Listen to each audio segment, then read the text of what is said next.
ଅପରିବେଶଟି ବୁଝିବା ଆଗରୁ ଆସେ। ଆମର ପ୍ରିୟ ଚାଚାଣୀଙ୍କର କବିତାର ପଦେ ତାଙ୍କର ଏଠି ପବିତ୍ର ଜନ୍ମ ଉତ୍ସବରେ ମୋର ତାଙ୍କ ପ୍ରତି ଭକ୍ତିପୂତ ପ୍ରଣାମ ଜ୍ଞାପନ କରୁଛି। ଜବାହରଲାଲ ନେହେରୁ 1899 ମସିହା ନଭେମ୍ବର 16 ତାରିଖରେ ଜନ୍ମଗ୍ରହଣ କରିଥିଲେ ଓ ତାଙ୍କ ପିତାଙ୍କ ନାମ ଥିଲା ମୋତିଲାଲ। ସେ ସଭାପତି ମହୋଦୟ, ପୂଜ୍ୟ ଗୁରୁଜୀ ଗୁରୁମା ବୃନ୍ଦ, ଏଠାରେ ଉପସ୍ଥିତ ମୋ ଛୋଟ ବଡ଼ ଭାଇ ଓ ଭଉଣୀମାନେ, ଆଜିର ଏହି ପବିତ୍ର ଶିଶୁ ଦିବସରେ ମୋତେ କିଛି କହିବାର ସୁଯୋଗ ମିଳିଥିବାରୁ ମୁଁ ନିଜକୁ ଧନ୍ୟବାଦ କରୁଅଛି। ଆଜି ହେଉଛି ପବିତ୍ର ଶିଶୁ ଦିବସ। ପଣ୍ଡିତ ଜବାହରଲାଲ ନେହେରୁ ଶିଶୁମାନଙ୍କୁ ବହୁତ ଭଲ ପାଉଥିଲେ। ସେ କହୁଥିଲେ ଶିଶୁମାନେ ହେଉଛନ୍ତି ଆମ ଦେଶର ଶକ୍ତି। ସେମାନେ ବଡ଼ ହେଲେ ଆମ ଦେଶର ନାଗରିକ ଓ କର୍ମଦାର ରୂପେ ପରିଗଣିତ ହେବେ। ସେମାନଙ୍କର ଉପଯୁକ୍ତ ଯତ୍ନ ଓ ଉପଯୁକ୍ତ ଶିକ୍ଷା ଦେବା ଆବଶ୍ୟକ।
ଚାକିରି ବେକାର ବାହାରୁ କାଢିଦବା।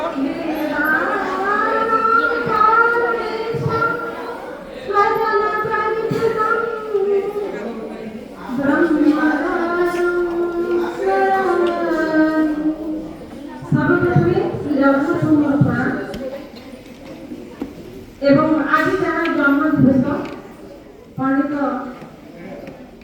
জওয়াহরলাল নেহেরু যে কি ଭାରତ ପ୍ରଥମ ପ୍ରଧାନମନ୍ତ୍ରୀ ଥିଲେ ତାଙ୍କର ଜୟନ୍ତୀ ତାଙ୍କର ଜନ୍ମଦିବସକୁ ଆଜି ଆମେ ସମସ୍ତେ ଏକତ୍ରିତ ହୋଇ ଶିଶୁ ଦିବସ ରୂପେ ପାଳନ କରୁଛୁ।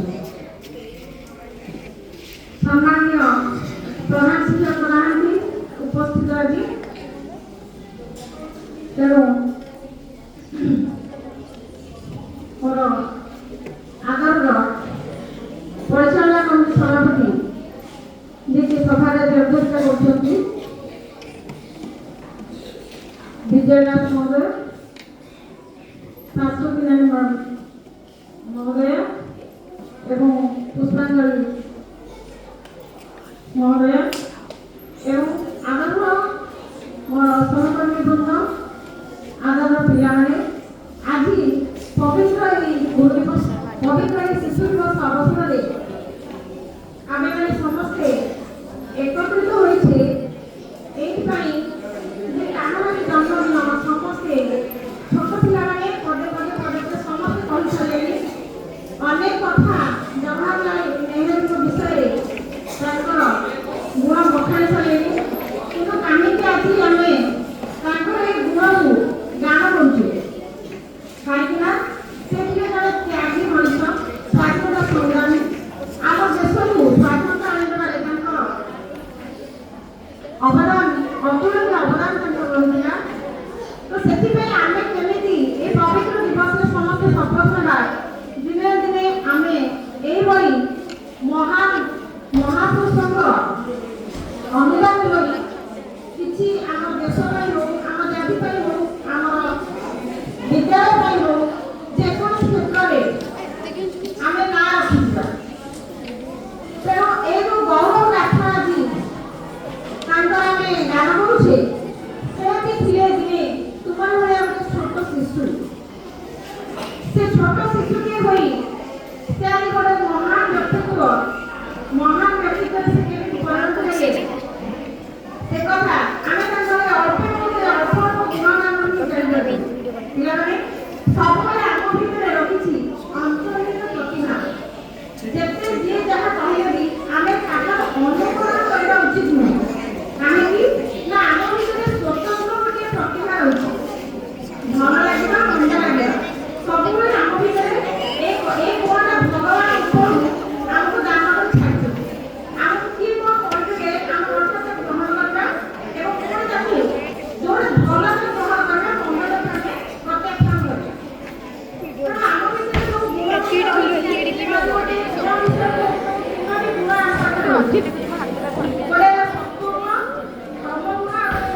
ଛାତ୍ର ଜୀବନର ସବୁଠୁ ବଡ଼ କାମ ହେଉଛି ଶୃଙ୍ଖଳା। ଆଉ ଯୋଉ କାମ ଯେତେ ଶୃଙ୍ଖଳିତ ଭାବରେ ଆରମ୍ଭ ହବ ସେ କାମ ସେତେ ବଢ଼ିଆ ସଫଳ ହବ। ଆଉ ଯୋଉଠି ଶୃଙ୍ଖଳା ଅଛି ସେଠି ସଫଳତା ନିଶ୍ଚିତ ରୂପେ ଅଛି। ଆଉ ସେଇଟା ତମେ ଶିଖିବ ଛାତ୍ର ଜୀବନରେ। ଯିଏ ପ୍ରଥମରୁ ଶୃଙ୍ଖଳିତ ସେ ତାର ଜୀବନ ସାରା ଶୃଙ୍ଖଳିତ।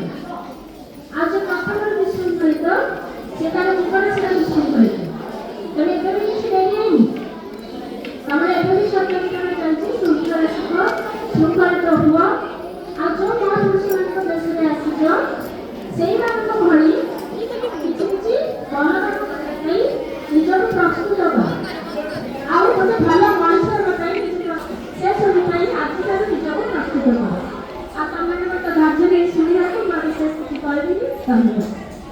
ଉପସ୍ଥିତ ଆମର ଶିକ୍ଷକ ଶିକ୍ଷୟିତ୍ରୀ ଭାଇ ଭଉଣୀମାନେ, ଶ୍ରଦ୍ଧେୟ ପିଲାମାନେ, ଆଜି ଯାହା ଜନ୍ମ ଜୟନ୍ତୀ ସେହି ସ୍ୱର୍ଗତ ପଣ୍ଡିତ ଜବାହରଲାଲ ନେହେରୁ ଏମାନଙ୍କ ପାଇଁ ମୁଁ ଆଜି ମୋର ଅଭିନନ୍ଦନ ଜ୍ଞାପନ କରି ମୋର ବକ୍ତବ୍ୟ ଆରମ୍ଭ କରୁଛି।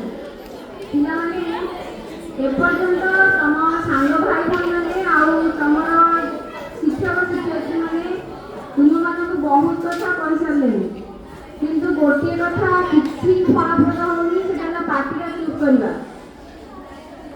ଆମେ ଯଦି ଚୁପ୍ ନ ହେବା ତାହେଲେ କିଛି କହିବି ବନ୍ଦ କରିଦେବି। ପଛପଟେ ଯୋଉ ପିଲାମାନେ ବସିଛ ସେ ଦୟାକରି ଚୁପ୍ ହେଇକି ବସ। ଏ କ୍ଲାସରେ କେହି ନାହାନ୍ତି ବୋଲି ଜଣା ପଡିବ। ପୁରା ପିନ୍ଡ୍ରପ୍ ସାଇଲେନ୍ସ। ଆମେ କଥା କହିଲେ ଆମର କାନ କେତେଟା? ଦୁଇଟି। ପାଟି କେତେଟା? ଗୋଟିଏ। ତାହେଲେ ଶୁଣିବା 2 ଗୁଣା, କହିବା ଗୁଣେ। ଆମେ ଠିକ ଓଲଟା କରୁନେ କି? ଆମେ କିଛି ଶୁଣୁନେ, ଖାଲି କହି ଚାଲିଛେ।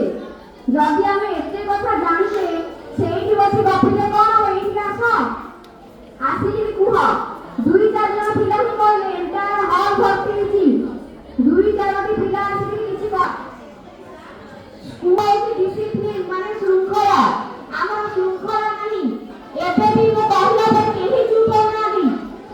ସେଇଠି ଯୋଉ ମନିଟର ଝିଅ ଠିଆ ହେଇଛି, ସେ ଯୋଉ ଝିଅ ଠିଆ ହେଇଛି ଦୟାକରି କହିଲେ ଶୁଣ। ସେ ମନିଟର ଝିଅ ଠିଆ ହେଇଛି କହିଲେ ଠିଆ ଯେ ଚାଟା ଦିନରୁ ହେଇକି ଆସି ସେ କହିବ।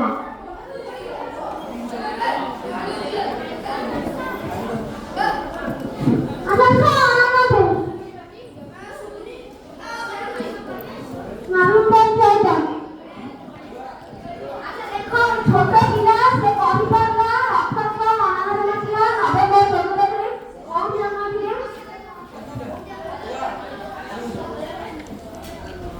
ସଂଯୋଗ ଦ୍ୱାରା ଦେଶକୁ ଏକ ଉନ୍ନତ ଭବିଷ୍ୟତ ଆଡ଼କୁ ବଢ଼ିବା। ଆଉ କେବେ ଆମ ଦେଶକୁ କେହି ପରାଧୀନ କରିପାରିବେ ନାହିଁ। ଏତିକି କହି ଜୟ ହିନ୍ଦ। ଏଠାରେ ଉପସ୍ଥିତ ଆମର ବିଦ୍ୟାଳୟ କମିଟିର ଚେୟାରପର୍ସନ ତୁମର ସମ୍ମାନ ଏବଂ ମୋର ସହକର୍ମୀ ଓ ପ୍ରିୟ ଛାତ୍ରଛାତ୍ରୀମାନେ, ପିଲାମାନେ, ମୁଁ ତୁମକୁ ପ୍ରିୟ ଛାତ୍ରଛାତ୍ରୀ କହିସାରିଲିଣି। ତେଣୁ ତମେ ବର୍ତ୍ତମାନ ତମର କର୍ତ୍ତବ୍ୟ ନିର୍ବାହ କର। କାହା ନାଁରେ ବି ଯେମିତି ଆସିବନି ଏଠିକି ସେ ପାଟି କରୁଛି। ଅନେକ ଶିକ୍ଷକ ପିଲାମାନେ ସମସ୍ତେ ତାଙ୍କ ଭାଷଣରେ କିଛି କିଛି କହିସାରିଲେଣି। ତୁମକୁ ବାରମ୍ବାର କହିଥିଲି ଶିକ୍ଷକମାନେ ହୁଅନ୍ତୁ ବା ତୁମର ସାଙ୍ଗସାଥୀ ଯାହା ବି କହୁଛନ୍ତି ତୁମକୁ ତାଠାରୁ ଭଲ ଲାଗୁଥିବା ଜିନିଷଟିକୁ ନୋଟ୍ କରି ରଖ। ତାହା ତୁମର ଶରୀର ଓ ମନ ଉପରେ ଖୁବ୍ ଭଲ ପ୍ରଭାବ ପକାଇବ। ତେବେ ଯାହା ହେଉ ଆଜି ଏହି ପୁଣ୍ୟ ତିଥିରେ ଆମେ ସମସ୍ତେ ଏଠାରେ ସମବେତ ହୋଇଛେ ଆମର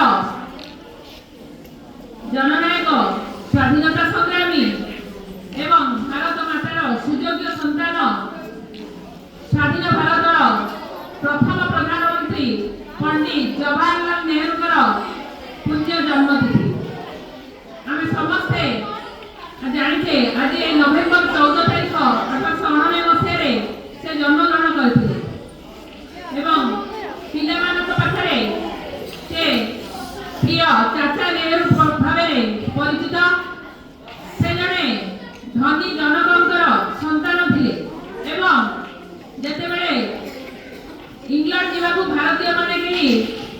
ଭାବି ବି ପାରୁନଥିଲେ ସେତେବେଳେ ସେ ଇଂଲଣ୍ଡରେ ରହି ଶିକ୍ଷା ଗ୍ରହଣ କରିଥିଲେ ଏବଂ ସେଠାରୁ ଫେରିବା ପରେ ହୁଏତ ସେ ଉଚ୍ଚ ପଦବୀରେ ଅଧିଷ୍ଠିତ ହୋଇପାରିଥାନ୍ତେ, କିନ୍ତୁ ସେ ଏହାକୁ ତୁଚ୍ଛ କରି ଭାରତ ମାତାର ସେବାରେ ନିଜକୁ ନିୟୋଜିତ କରିଥିଲେ ଏବଂ ଏଥିପାଇଁ ତାଙ୍କୁ ଅନେକବାର କାରାବରଣ ମଧ୍ୟ କରିବାକୁ ପଡ଼ିଥିଲା।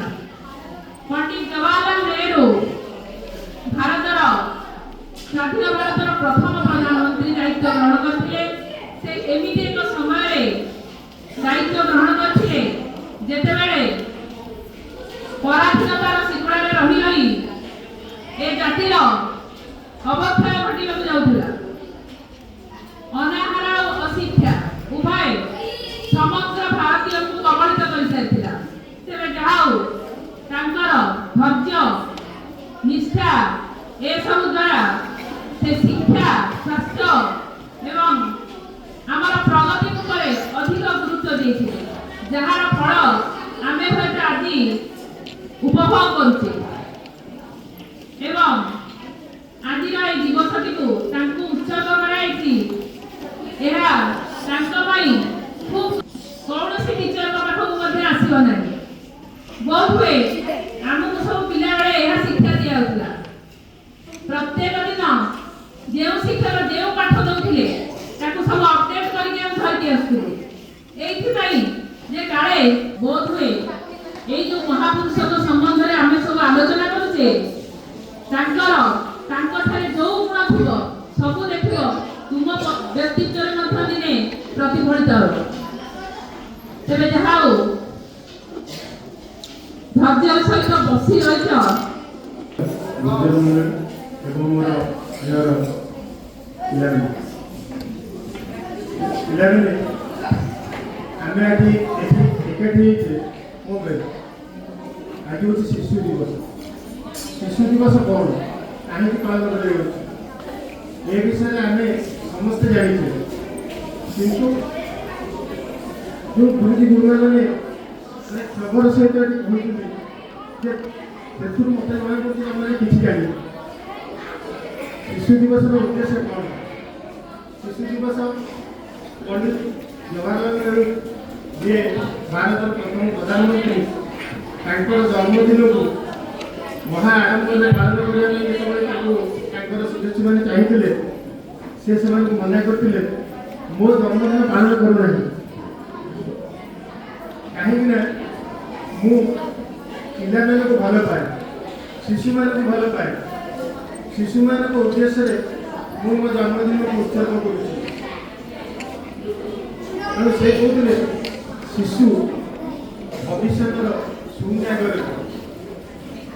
ସୁନାଗରିକ ଟିକେ ହେବା ପାଇଁ ଏଠି ସମସ୍ତେ ସବୁ ଗୁରୁଜୀ ଗୁରୁମାନେ କହିଲେ ଶୃଙ୍ଖଳିତ ହୁଅ। କିନ୍ତୁ ଶୃଙ୍ଖଳିତ କ'ଣ? ଆମେ ଶୃଙ୍ଖଳା ଜ୍ଞାନ କେଉଁଠୁ ପାଇବା? ଶୃଙ୍ଖଳା ଜ୍ଞାନ କେଉଁଠି ଶିଖାଯାଏ? ପ୍ରଥମ ଶୃଙ୍ଖଳା ଜ୍ଞାନ ଶିଖାଯାଏ ପରିବାର ମଧ୍ୟରୁ। ଆମର ପିତା ମାତା ଆମକୁ ଶୃଙ୍ଖଳା ଜ୍ଞାନ ଶିଖାଇଥାନ୍ତି। ତା ବଦଳରେ ଆମେ କ'ଣ ଦେଇଥିଲେ? ପିଲେ ଶୁଣୁଛ ନା ଶୁଣୁନ? ପିଲେ ଶୁଣୁଛ ନା ଶୁଣୁନ?